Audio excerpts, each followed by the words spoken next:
All right, how y'all doing? Good. Good.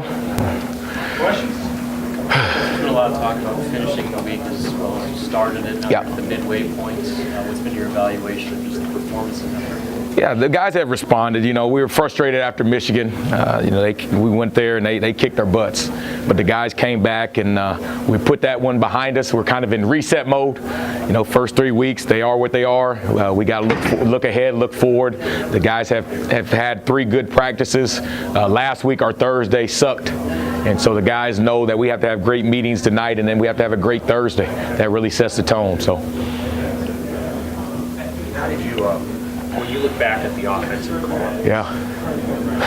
obviously it was disappointing. And what areas were you most disappointed, and what do you feel like you can fix quickly? Yeah, man. Well, we didn't win any one-on-one matchups. That's what it came down to. That type of defense, that style, you had to win one-on-one matchups, and across the board, they whooped our butts. Up front, O-line, D-line, they were better. Receiver, DB, they were better. Linebackers, they played with more passion. And so that was the disappointing part, is that we didn't play with as much passion, enthusiasm as we should have, and as much as it needs to beat a team like Michigan, to go on the road. And so, that was the biggest takeaway from that game. Scott has talked about not panicking in situations like this. How would you describe how this staff, works together after the tough weeks? Yeah, no, up until this year, we hadn't experienced a loss for a long time, and so it was new for us. But we know we have to set the example. We have to be the standard. So if players see us panicking and losing faith and belief in the system and in this program, then they're going to do the same thing. So we understand it's a long season. We're not giving up on this season. We feel like we can accomplish everything that we want to accomplish. The goals are still out there, and it's day by day.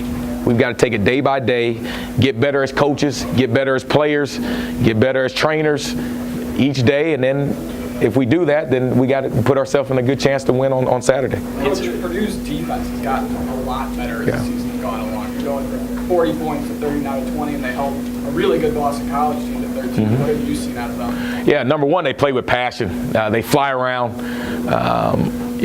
Up front, they're big, they're stout.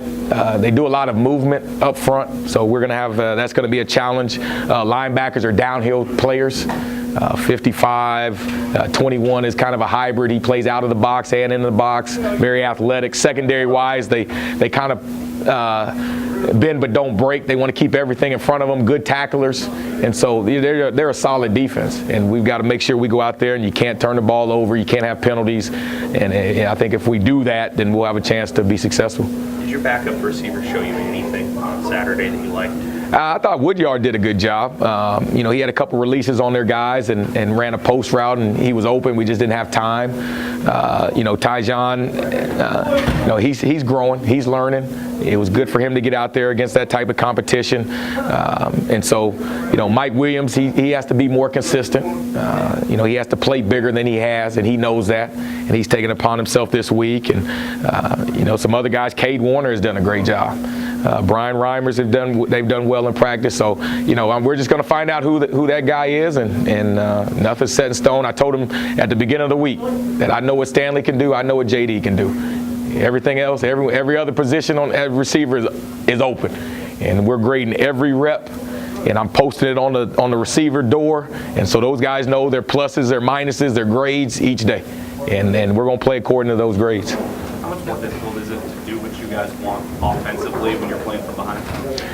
Yeah, it's tough. You never, anytime you play from behind against the defenses we're playing against, it puts us in a tough situation. We want to run the ball, and sometimes when you get behind, it's hard to consistently run the ball. And so one of the objectives this week is to play fast and to start fast. And we can't get behind 14, 17. We got to score on the opening drive, and we've kind of tried to simulate that in practice in terms of our first period out the gate has been a tempo against the defense, so the guys understand we've got to come out ready to play and we got to start fast. How much do you think that shrinks your playbook then? If you're playing from behind, obviously you can't do some of the same things in the running game as you want to, but how much does that shrink your playbook? You try to stay within the confines of your offense, but there's times when if you're behind and you know, you don't have much time on your side, then you've got to open it up a little bit more, and now you expose the quarterback. You know, we don't want to throw 50 times a game and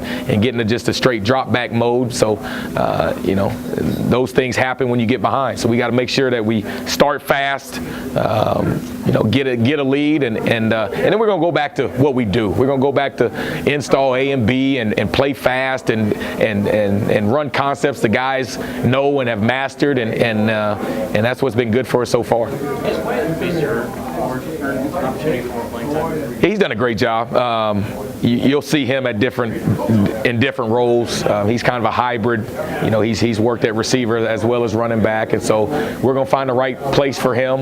And but he comes to work every day, and with his numbers called, he's always ready to go. So that's always a good thing.